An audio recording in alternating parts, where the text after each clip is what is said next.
ಇಲ್ಲಿ ನೋಡ್ಬೋದು ನೀವು ಎಲ್ಲ ಗಿಡಗಳ ಎಲೆಗಳನ್ನು ಕಟ್ ಮಾಡಲಾಗಿದೆ ಹಾಗೂ ಬರೀ ನಿಮಗೆ ಕಾಯಿಗಳಷ್ಟೇ ನೋಡೋಕೆ ಸಿಗ್ತಾವೆ. ಈ ಥರ ನಾವು ಅಂಜೂರ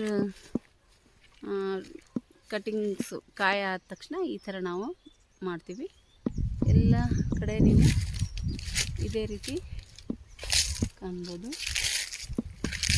ಈ ಥರ ಮಾಡಿದಾಗ ಡೈರೆಕ್ಟ್ ಇವಾಗ ನಾವು ಇದಕ್ಕೆ ಚೆನ್ನಾಗಿ ನೀರು ಕೊಟ್ಟಾಗ ಇವಾಗ ಏನಾಗ್ತವೆ, ಇವೆಲ್ಲ ಹಣ್ಣು ಆಗಲಿಕ್ಕೆ ಶುರು ಮಾಡ್ತಾವ್ರಿ.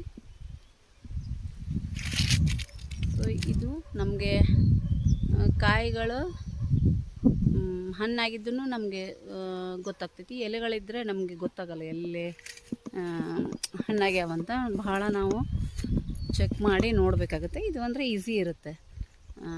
ಹಣ್ಣಾಗಿದ್ದು ನಮ್ಗೆ ಕಂಡ ತಕ್ಷಣ ಅವನ್ನ ಹಾರ್ವೆಸ್ಟ್ ನಾವು ಮಾಡ್ಬೋದು.